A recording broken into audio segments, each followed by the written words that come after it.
Good morning, good afternoon, and good evening, folks. Hey, welcome to another episode of the Marketing Your Practice podcast, the podcast where I get to help chiropractors with their marketing and mindset so they can increase their income, their impact, and their enjoyment in practice too. Now, COVID has had many and forced many of us as chiropractors to really look at our business models. Many of you are looking for ways to diversify your practice, decrease your overheads, and increase your sources of revenue. Now, as a result of that, I've had many of you reaching out to me with requests about wanting to find out how you could either supplement or maybe even completely replace your income with a virtual practice as well. Now, my guest on the show today is an expert at exactly that. Her name is Libby Rothschild. She's the CEO of a company called Dietician Boss, and she helps her clients grow both virtual online practices as well as brick and mortar traditional practices like many of you have as chiropractors. Now, in today's episode, we talked about the strategies that a chiropractor could use to start to grow an online income in as little as a day a week. Now, we talked about coaching and business delivery models. We talked about content creation. And we talked about the importance of making sure that you start this entire journey with choosing the right niche. You've got to make sure that you have a hungry audience to begin with as well. Now, Libby is flat out brilliant. She drops a whole bunch of wisdom in this episode. And if you've ever wondered about what it takes to start to build or factor in an online component in your practice, you're going to love this episode. Enjoy the show. Thanks for all that you do. Keep saving lives. Let's go chat with Libby. Libby Rothschild, welcome to the Marketing Your Practice podcast. How are you? I'm doing great. Thank you so much for having me. I'm excited to be here and chat with you. I'm excited to have you as a part of the podcast too. I've been loving lots of your content over the last week. I'm excited for what you're going to share with us today. Your expertise in particular is really helping dietitians build really big practices where they can help a whole bunch more people and have a whole bunch more fun in the process as well. Before we dive into, because for our listeners today, we're going to really talk about how might we start to navigate towards this virtual world as well. But before we get into that too, can you give us a little bit of your background? Absolutely. I'm a practicing a dietitian, a registered dietitian by trade. I was working a full-time clinical dietitian job in New York City, and I was paid at $55,000 a year. Which is pretty low considering that I have a master's degree, and now in our field of dietetics, a master's degree is actually required. So the barrier to enter and become eligible to sit in and become a dietitian is increasing, but the pay is not necessarily catching up. And many dietitians, in fact, 60% of registered dietitians, according to statistics from our academy, go into a clinical position, and clinical positions are very often low pay. So I was experiencing that working as a clinical dietitian, wanting to pay my dues. I say that in air quotes. And so I was ending up working all kinds of extra revenue streams to make ends meet and to feel valuable, because it's really important to me that I felt like my work mattered. And I was feeling frustrated because I ended up working more hours and making ends meet, but not really having a lot of free time until I finally learned how to create a virtual business. And I was able to create digital products and share my message on social media. And I created my own business, and I ended up helping dietitians make money. So I showed up on social, on Instagram specifically. My handle is Dietitian Boss. I shared my story and documented my life of earning revenue streams outside of my clinical position, teaching and speaking. And dietitians all over the world asked me within the first 30 days, can you show me how to make money? And then my message progressed from helping my peers make money to then helping them leverage social the way I had by just sharing my story and my day, to helping them make money leveraging social media. And then that turned into a process. It's now called the Dietitian Boss Method. And my company's grown. We exceeded the 7-figure annual revenues mark in 2020. I've got over 7 staff members from around the world who are all helping dietitians through my process make money by starting their own practice and leveraging virtual, which is now more important than ever, so that we can access we can help more people, and then we can also earn, the monies and the revenues that we really want. Firstly, congratulations! What a great transition. Many of us can kind of get stuck on that 55K a year because it could be worse. There's less money that you could earn, but there is this story. It's interesting, kind of in amongst health practitioners, that you're gonna be a health practitioner, you're gonna make loads of money, and some do as well.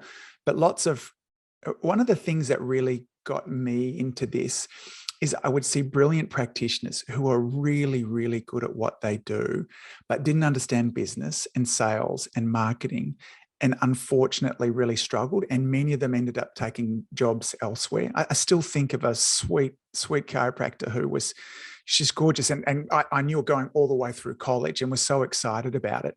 But after a couple of years in practice, just left because she just couldn't pay her bills.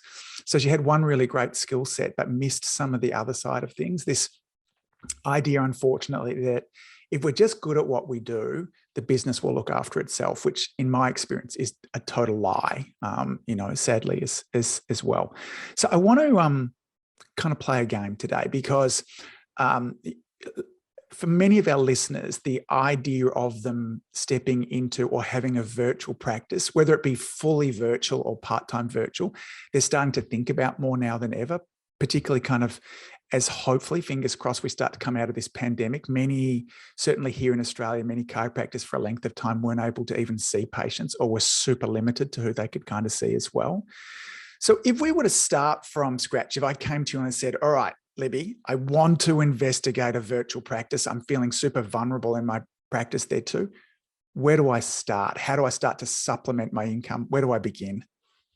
Yeah, well, the first question or step in this scenario would be defining how much time do you have to allocate towards this revenue stream, and what's the outcome or the goal, or what are you looking to do? So are you looking for a certain dollar amount? What is it that we can measure for your progress? So we want to have some tangible information there. For example, you want to make $1,000 a month, or what does supplementing revenues mean? Are we looking to supplement your entire revenues, what you're earning, or are we looking to supplement a portion of that?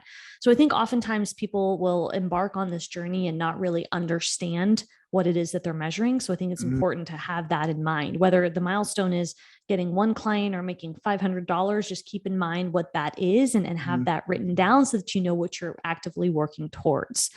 The first step by far would be earmarking the amount of time and consistently making a habit to dedicate your time towards building that additional revenue stream. So in a virtual capacity, it could be a product or service. An easy way, if you're looking to spend less time, it would be not delivering service. It would be creating a digital product like a course. So packaging your expertise and information into something. I actually recommend your first course to be under $100. So something that's affordable. It's under an hour, so it's easy to consume. It's also easy to make.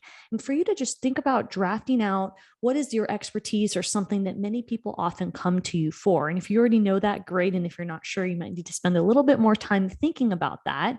And once you're able to write that down and come up with, let's say, 3 deliverables that could turn into 3 modules in a course, and then you want to define what it is that you're, sharing with somebody in an hour's worth of time, you can package that and sell that without giving any particular coaching or consultation. And you can sell your information without having to do any coaching or sales calls. And what that's going to do for those of you that are looking to do this as quick as possible is that enables you to give your expertise. And all you have to do is house this, and it could be an electronic medical record system if you're already using one, or you could use a platform like Teachable or Thinkific if you're not using an EMR, depending on what you're already using. And you can easily house the information that you already know, that you forget how useful and helpful that is, into somewhat of a system, pay a very low fee or maybe free until you're able to get clients that are paying, or students that are paying for it.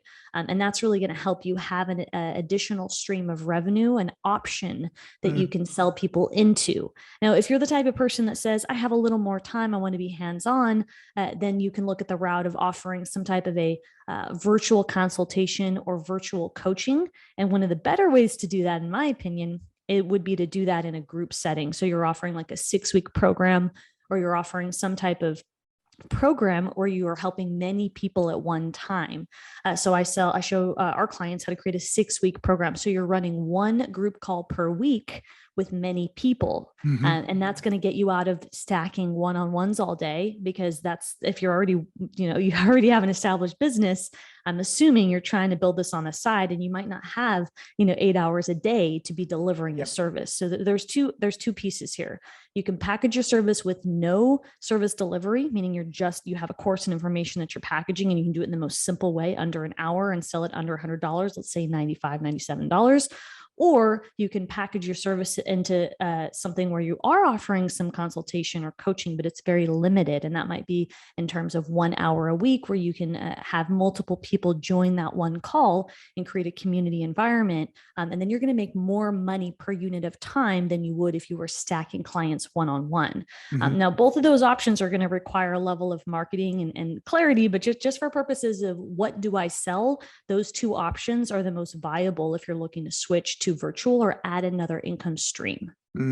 Let's go back one step. Let's say I've got a day a week. I'm prepared to put aside, I'm seeing patients 4 days a week, and I'm going to put that 1 day a week into, so 8 hours. What could I expect if I said to you, that's what I've got to invest time-wise, and I'm good with my time, and I'm going to have a solid 8 hours at this? Which of those two options would you suggest from then? And what could I expect to achieve over the next 12 months? Yeah, really good question. So I am a fan. They're both great options and they both can work, but there's of course pros and cons to either. I'm a huge fan of offering any type of opportunity to have a touch point with somebody, like a consultation or coaching. I would take that over not in a heartbeat, because any chance you have to work with someone, build rapport, learn about them, you're going to have a better chance of connecting with them. And that can also help you with your funnel if you're looking to upsell. So when you have a better understanding whether you're going to be marketing something that's similar to what you're doing in your existing practice or not, you're going to have a better chance of creating a more engaging experience. Quite often when people create courses right away, they lack the understanding of what their students want and need. And so if you're not providing any delivery of service or any engagement with those folks, those students, you're missing an opportunity to do some really important market research that can be done naturally if you're offering any type of group that has a touch point or communication component. That's why I'm such a fan of offering any kind of group programming or online program that does have some regularity with your ability to communicate with people as a part of what you're selling, as a part of what I call the deliverables. And if you're going to do, let's say, one or the other, I would say you can always change. So you can always start with offering an online group program. That's where you have the once a week, 1 hour consult or Q&A, or it could be a combo of some education Q&A component. And then you can package that into a course later after you've gotten enough data and feedback from your clients. So you're not stuck. This is not a tattoo. You don't have to say, oh my gosh, I'm so worried about what to choose. If you want to learn more about your market and you want to be more engaged with their journey, which we all do as business owners, then choose the option where you have more touch points with somebody. And then keep in mind that you can later take that to a completely passive product. But the thing with passive products, what we don't understand is that you need an audience. So it doesn't just sell automatically. You're going to need to have people who are engaged, and you need to build an audience. And if you don't have that immediately, that can take longer to sell than if you're offering some type of component where you have a live segment or section to your offer. And people typically like that, right? Because people are going to be paying for that level of support and accountability. So you would need, assumably, usually less marketing if you're selling people into an online group program, whether versus an online course. So that's what can depend on the answer. Do you have an audience or not? And if you don't, building an audience while you're selling them into something that's going to give them more touch points is usually the first route to go, to then progress and to have the option of, do I want to continue this online group program, or do I want to then segment or segue it over into a completely fully digital product that's passive 100% without any of you live involved?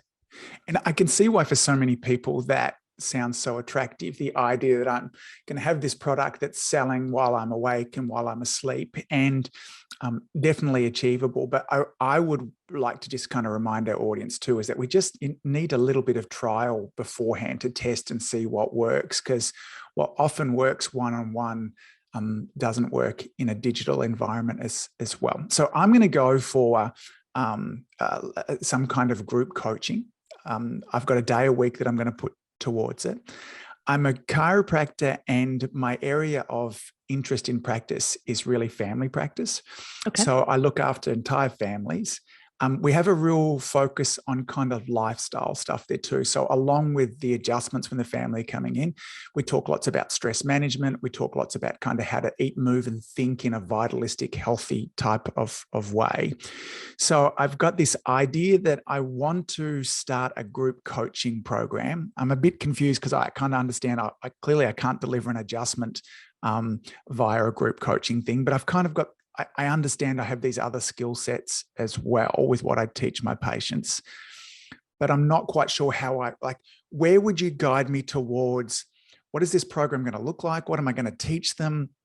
Is it just us turning up once a week and me teaching them? Are there other things that I have going along with it as well? So what are my next steps from now? Yeah. So thank you for narrowing down. So what I heard is family practice and at least two categories to that, which could be stress and nutrition. So taking that, I'm not sure if there was a third one, but I would package that as far as a family chiropractor with those two specialties or areas. Those would be two topics that would be addressed in the program. The first step would be, I'm a big fan of 6-week programs. So if you were to offer it's usually a manageable price point, at least at first. If you offer people into that, some type of program like that, you would have a weekly call. There's a couple different ways to run the call. You can either run it Q&A style 100%, depending on how engaged people are that you're enrolling into the program, or you could do some combo of education/Q&A. So if it is that, which I do recommend the education/Q&A piece, that's where at the top of the call, you would talk about one of those topics and you could rotate. So if it's a 6-week program and you've got one call a week, you're going to pick the same time, right? And let people know, here's a Zoom link. We're going to hop on this time. You can record it and give them access to a replay.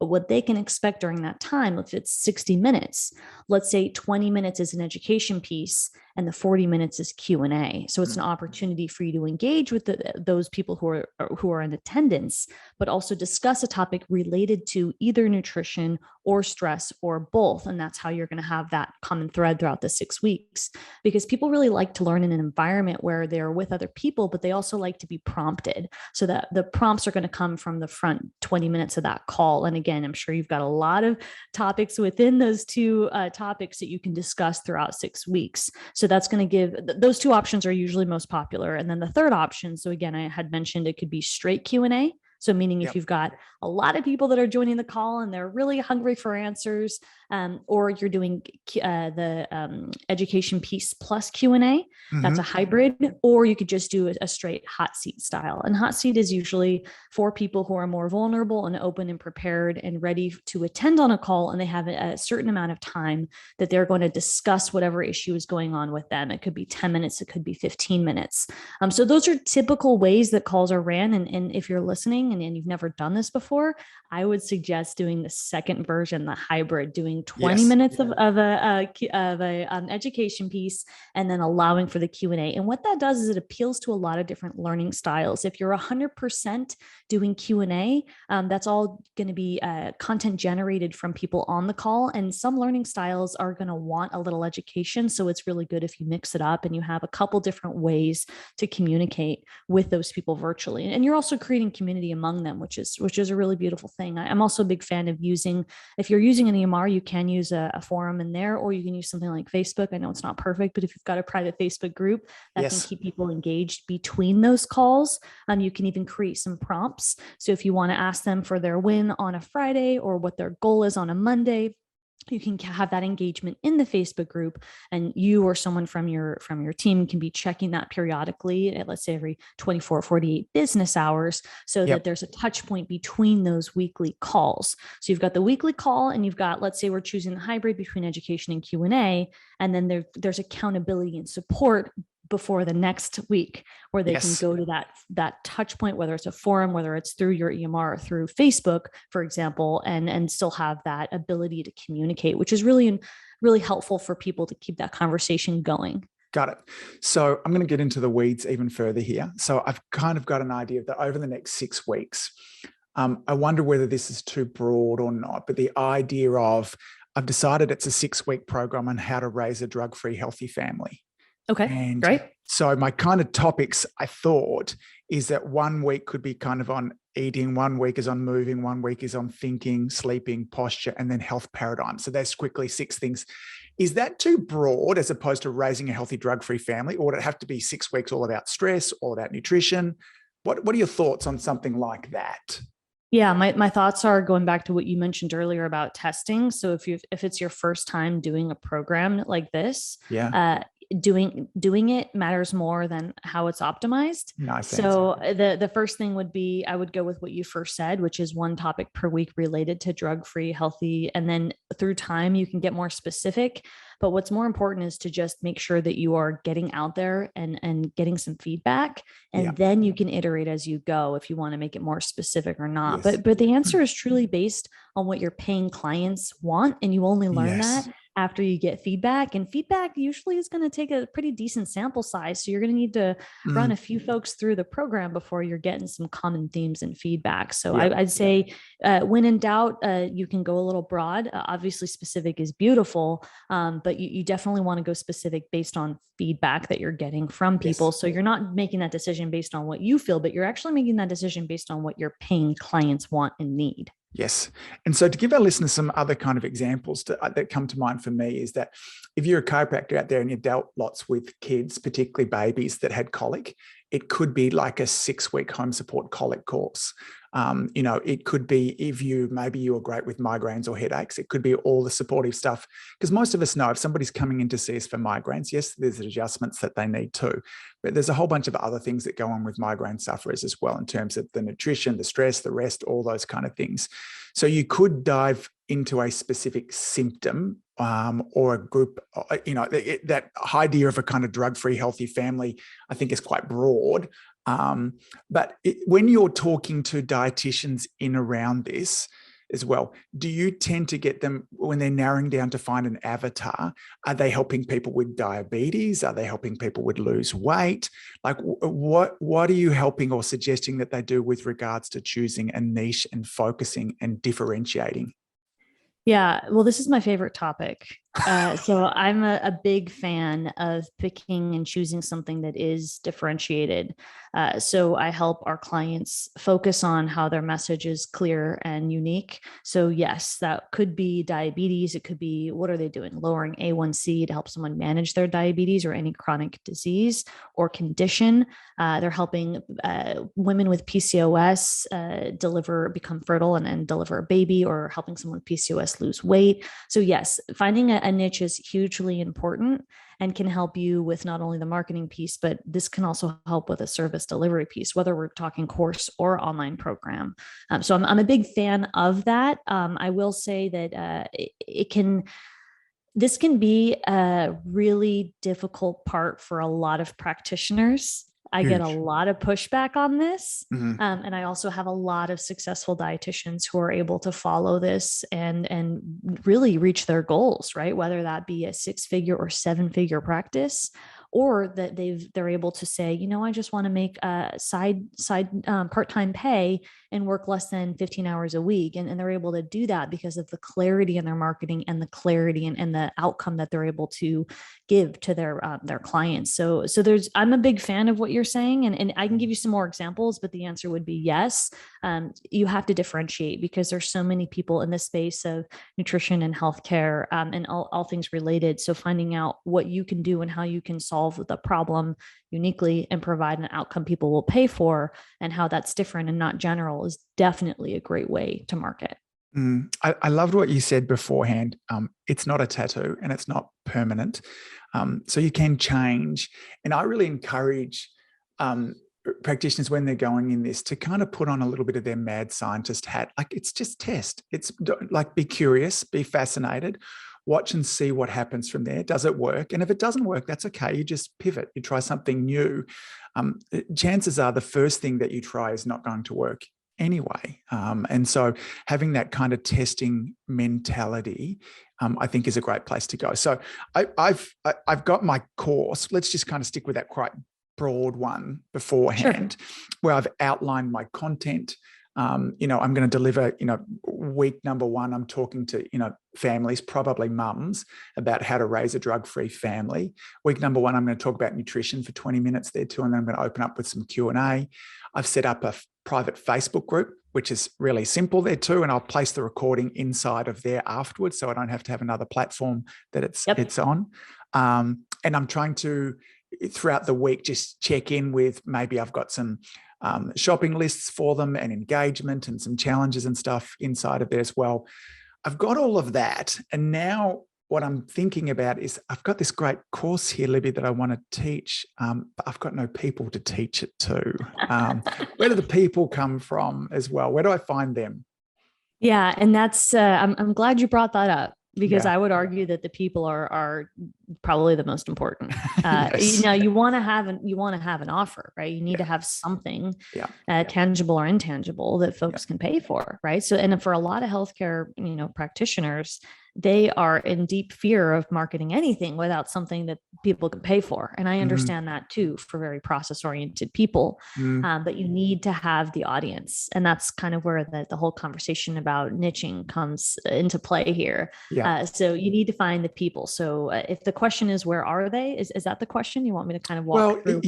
So where are they? How do I find them? And how do I get them into my course? How do I get them giving me money? So I can teach them this wonderful stuff, because I know I've got something great to offer them. I just need to find the people. Yeah. The best advice I can give in this conversation, and I have a whole process for it, is that you have to make sure that you're solving a big problem that people are willing to pay for with the product or service that you're creating. So it's really important that you're tackling something that and you can validate through conversations and market research, and even better, if someone will pay you, you have to make sure that you're solving a big problem, and that you're making sure that that's really clear, because businesses that don't solve a big problem don't survive. and that's a hard pill for a lot of healthcare practitioners to swallow. And they want to sell things that are, optimum nutrition and general health and wellness and things like that. If you've ever heard before, you want to sell a painkiller, not a vitamin. So you need to be thinking, is what you're selling a big drastic problem like diabetes and controlling your A1C? That's a big problem. Maintaining your weight, that's not a big problem in context if you're going to put it side by side to lowering your A1C for diabetes, or let's say chronic kidney disease. So now that I put that out there, it's really important to make sure you're solving a huge problem. The next step would be, you got to look for what are the problems in the market. So the first thing I suggest anybody to do if they're not sure is to map out their ideal client, and specifically thinking about what are the problems that people have. And if you are already working with folks and you think, oh, I want to help people already in the space of, family practice, or you mentioned drug-free healthy, if that's already the angle that you're already clear about, and you already have some kind of inkling as to what that means, the next step would be gathering information, research, conversations about what they express or explain their pains and desires and frustrations around, let's go with that drug-free kind of scenario. What are the issues that they use in their words around that? And what are the problems? And where do they face dilemmas, and where do they want to be? What are their hopes and dreams? So if you can find communities, whether in person, locally, people, you can go back to conversations. If you have had any written dialogues or anything where you can go back and look up that data, that's helpful. I'm a big fan of leveraging social media to find this data, because there's so many free communities and conversations. There are Facebook groups. You can go on TikTok and look at keywords. You can go on Instagram. Let's say if we're doing IBS and bloat, right, which is a huge issue, right? Chronic bloat, and you want to solve that because it's a big problem people are willing to pay for. There are so many conversations surrounding that, whether it's related to a low FODMAP diet or any of those other approaches. You can go on social media and find out what is it that people are saying. And if you can back that with things that people have said that have paid you, or people that in those communities, you'll have a lot of great data points as to what kind of content people want to see and how your message can be codified to then be that really be that number one resource for people when you're looking to have them want to find a solution. So your course or your program should be the solution that is what they're willing to pay for related to their problem. So this is where you have to have your marketing message relate to the content that you're offering to sell, whether it's a course or an online program. Mm. Uh, so inside of this, the idea, and given that we just kind of threw it up this of, how to raise a drug-free, healthy family, in terms of the size of that problem, I would think it's not nearly as large as maybe a mum who has a child who's autistic and is looking for ways that she can perhaps manage her child's behavior with nutrition and movement and stress management as well. And so this is where I think, and I see chiropractors get, because we have such a big vitalistic way of looking at stuff, because my experience is that there's a healthier way of eating, whether you have diabetes or PCOS or whatnot too. It's like, but if we want to speak to an audience, we've got to find somebody with a problem, and the bigger problem, the more likely they are to listen to us and the more likely they are to take action. So let's just assume for a moment that I have chosen something that's a big problem. And okay, I'm aware of the types of questions that this person is having, the fears, the frustrations, what's keeping them up at night there as well. Are you suggesting that, am I starting an Instagram page, a TikTok page, a Facebook page? I'm going to start to create some content. And what is the goal of my content? Should I be doing videos? Should I be creating carousels, reels? What should I be doing? Yeah. Well, firstly, assuming that you already have, like you said, I just want to make sure this is clear, because you want to put, as you said in your recent episode, strategy before tactics, right? So yes, you want to make sure that your message is somewhat clear. Could you make it more clear? Probably. We're not looking for perfection, but you know, we're looking for a 7 or 8 out of 10. Are you solving a problem? And let's just assume that you are, right? Like the autistic children that you mentioned, great example. So let's just say for that person that does have a reasonably defined message, the next step would be for you to identify your target market. Let's say they are moms. Where are they most likely hanging out? Now, all of those examples, TikTok, Instagram, all those platforms, they're all hugely popular. Yes. So I'm a fan of picking a primary platform. And what's more important than which platform would be that you're consistent. So making sure that you're consistent with creating content and you're consistent with using that platform and being native, yet you do want to be native to the features. I know that's a little bit more tactic than strategy based, but it really can help you. For example, video is king. So I listened to your recent episode where you framed it out step by step, and I absolutely loved it.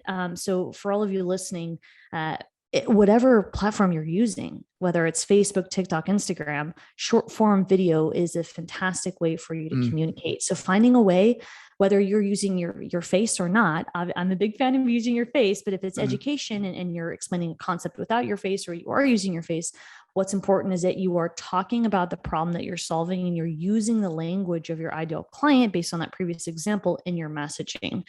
So I think a lot of people get really hung up about which platform. So yes, you can do a process of elimination if you're helping moms aged, so-and-so demographic. They might be on Facebook more than TikTok, since TikTok is for a younger audience. That doesn't mean though that they aren't on TikTok. So I think that picking a platform and sticking with a goal for consistency as your primary platform, and then knowing that you can, use another platform later is helpful. I have found the most results from Instagram, and so have our clients. That doesn't mean that Facebook doesn't have, amazing results and you can't find results from TikTok. But I think what's more important is just to pick something and stick with it, and know that if you're leveraging something like short form video, you actually can double dip. So you can create content on TikTok and then use that same content and put it as create it as a reel onto Instagram. So my answer would be, have your brand defined, good enough, pick a platform, consistently commit to that platform for a certain amount of time, because consistency and habit building is the most important. And then you want to be on that platform looking at your best performing content. So this is something a lot of practitioners forget to do, is you're not reinventing the wheel, you're recreating your content based on what's best performing. And you only know that if you're posting consistently. And a lot of people give up too soon because they get frustrated, or they're not setting boundaries, or they're not clear because it's something new, and it can be scary. But if you're able to set some boundaries within your example of 8 hours a week, or let's say one day, you can create a lot of great boundaries within whatever time you have, whether it's 3 hours or 8 hours, and just make sure that you're operating within those boundaries. And I think that's where most practitioners slip up, is they end up falling down that dark hole on the scroll, no matter what platform, or they get really lost and they lose their focus. So my words of advice would be to really just pick a plan and stay focused, and develop a growth oriented mindset when approaching social media, which for many of us can feel very daunting. What kind of content, and I know this is varied, are you seeing? Let's choose Instagram, for instance, with the practitioners that you're working with. What are they seeing success with, and success measured by engagement and interaction, and then ultimately kind of lead generation? Sure. Yeah. The great point, because definitely success, you have to define, right, what metrics. Yeah. So what I have our clients look at specifically when recreating content and looking at their best performing content, let's say on Instagram, would be reach and website clicks. So looking at those two metrics specifically and how they can recreate their top performing content based on those metrics is what I have seen is most helpful, and how I show practitioners how to get clients as or use, social as lead generation tool. On Instagram specifically, short form video right now is absolutely dominating. And I know you talked about that in depth recently. So that means anything from, I believe it's 5 or 7 seconds up to 2 minutes. Where you can explain that you're solving a problem and you can tell a story. There's a lot of, you explained exactly how to set up and create that kind of content. So short form video is winning.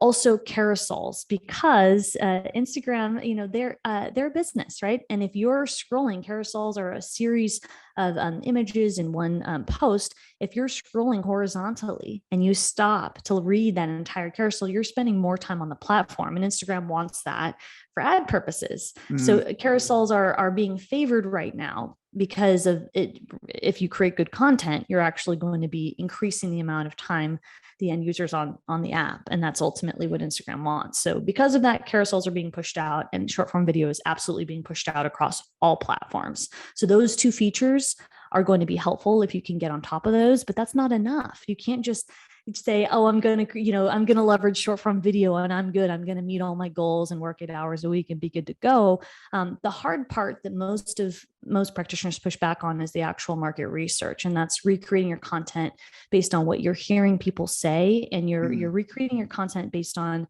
the problem you're solving and the story you're telling. And that's usually where a lot of people aren't specific enough. They don't want to niche down. They're not telling their stories or showing social proof, or they're not sharing vulnerability. They're not showing the outcome that they're providing. They're not showing the solution that they sell. So that's really the translation of the brand onto the content is where I see a lot of practitioners get stuck. It's so, I keep on coming back to this, and I know it's so boring for so many people, but the solution to almost all of your problems with your business is get to know your ideal client better. Like, just fall in love with them so deeply, understand what's going on, develop your skills of empathy. Like, if you're an empath, you are going to be a tremendous marketer, and then solve those problems. And so when people are coming to me and they're saying, Angus, I don't know what content to post, then it tells me you don't know who you're marketing to. So rather than, it's the wrong question to ask. The right question to ask is, who is it for? What do they want? What does she want? What does he want? What does this athlete want as well?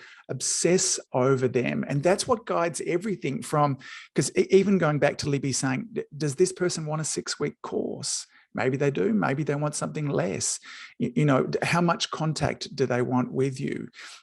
For me, I'm not, just give it to me as quickly as possible there too. And if you can, I'll pay you twice as much if you can do it in 2 weeks as opposed to 6 weeks.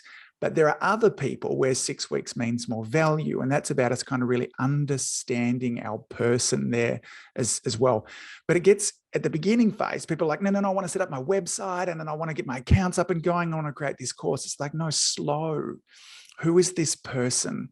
Let's obsess about them and where they're going with as well. What suggestions would you have? Well, firstly, how does that land for you? And what are your thoughts around that? My thoughts are that you just summed up what I said on this podcast in about 10 seconds. So thank you. Yes, I fully agree. And I think you said that so beautifully, that, obsessing and making everything and knowing your ideal client is the root of let's say 80-90% of the issues in marketing, and even in creating your offer, right? Because as we kicked this off with talking about, should it be A or B? And like you mentioned, those variables of length of time and what you're offering, it really does depend on who it is. So is it a new mom who's breastfeeding, or is it a young professional who's eager to learn? Or at least just the target market, if not the ideal client, meaning just the type of person, if not their specific characteristics. If we don't want to go as narrow as, it has to be a mom breastfeeding particular per se, but it could just be a mom in general. So I think that one thing that can help with what you're saying, a tactical tip, which I agree with, obviously, because I'm a marketer, would be, if you're not obsessed with your ideal client, like, what could you do to get obsessed with your ideal client? And what can you do to employ more empathy? And if you're, let's say, helping chronic disease, even learning the statistics about that, how many people, 1 in 10, at least, and I think it's in America, 1 in 10 women have PCOS. That's a very prominent condition. Yeah. What are the stats? I know I can say there's 100,000 registered dietitians in America. Less than 8% own a business. We're growing by 11% higher than any other career trajectory per year. So I know my market. I know the ideal personality profile of my market. I know all the stats associated. And I think what can help you with your target market and with your marketing is to understand some of the basic statistics, the language, and then even understand, how are people impacted by COVID? How are people impacted by the seasons? It's not enough to just say, I have an ideal client somewhere under some paper stack in my house. It's like, you need to constantly be aware of the trends and how they're interacting and responding to things. And it'll make you a better practitioner, a better marketer, a better listener, a better salesperson. And all of us entrepreneurs are in sales. So the more that you can employ empathy and learn about them, the better. So I would say, if anything, get some stats on a piece of paper, get some words that they're using, and get a process in place where you're doing regular market research. I'm not saying it has to be a 10-hour-a-week job. It could be 10 minutes a day. Let's say you're searching, bloat or IBS. I just made that up, right? If you're searching that problem, and you just have your eye on the pulse, right? You're looking, you're engaging in those conversations. You have some kind of sense of what's happening. And that's a great place to start if you're not already doing that. One of my things I wanted to chat with about you today, Libby, but I think I'm going to have to ask you back for part 2, is I love how you talk about sales, because it is something as health practitioners that's often just a really dirty word. It's like, sales, it's just something we shouldn't be doing. But again, coming back to identifying who has the problem that you want to help and falling in love with them, sales becomes one of the greatest gifts that you can have. And it's an act of service to help to enroll them in a future that's better for them as well. We have just touched the surface of your brilliance. You have a podcast, you've got a great website, your Instagram is fantastic. Where can our listeners find out more about you so they can continue on the conversation?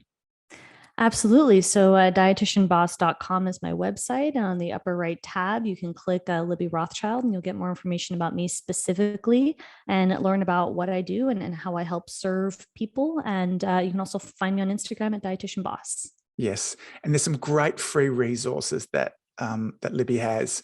One in particular I really loved. I'm trying to think of the topic of it in terms of 3 steps to kind of selling on social. Is that what it was there too? Yep. Which and you dive deep into clarifying audience inside of that too, and the strategy of social media. I'm going to suggest that all of you, as you head on over to Libby's site, which I just love, Dietitian Boss, I think it's great there too, is it definitely kind of sign up for that as well. Libby, thank you for your brilliance today. I really would love to have you come back again and for us to dive into the kind of sales cycle as well, because there really is a cool and helpful way to do that.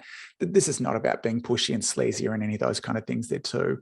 And our listeners too, we've touched on, there is a way that most of you could either have a 1 day a week to start to transition a little into virtual practice, or after you've dipped your toes in the water, to make this a big part of what's going on. Libby, I'll leave you with some final thoughts to share to our wonderful listeners. Yeah, well, first of all, thank you. And I would love to come back. This has been so much fun. I'm a fan of your podcast, and talking to you has been really a really great experience. I would say, although we didn't touch on it today, I mean, you hit on a lot of great things about sales. I know we talked a lot about marketing today. When you're thinking about this conversation, or if you're even listening to this a couple times, since there was a lot of heavy conversations or topics addressed today, keep in mind that employing a growth mindset when you're addressing these topics is super important. So if you're thinking, oh my gosh, but I just don't like social, I encourage you to look at how you can shift your mindset. Is it that you don't have boundaries? Is it that you're scrolling without setting a timer on your app? So shifting from what your thought is that and identifying what that thought might be if it is limited, and finding a way to shift it to something growth oriented in context of marketing and, like you mentioned, sales, can help you become a better practitioner. And being a better practitioner means you can help more people, and helping more people means you can transform more lives, and transforming more lives means that you will feel more aligned, and you'll feel really rewarded as a practitioner, and you'll also be able to reach the financial compensation you aspire to reach. And that all stems from you identifying your mindset, which is super important. So I just want to remind you of that. If you're feeling intimidated by this conversation, you can really break it down by employing a growth-oriented mindset. Beautiful. What a wonderful way to finish. I look forward to chatting again soon, Libby. Have a great day. Sounds good. Thank you so much. If you've enjoyed listening to this podcast, you have to come and check out my Community Influencer Program. It's my monthly coaching program where we take all this material and I'll work with you to help you apply it, implement it, and systemize it. The Community Influencer Group Coaching Program is designed to help you increase your practice income, impact, and enjoyment. Join me over at anguspyke.com/join. That's anguspyke.com/join. I'd love to see you there.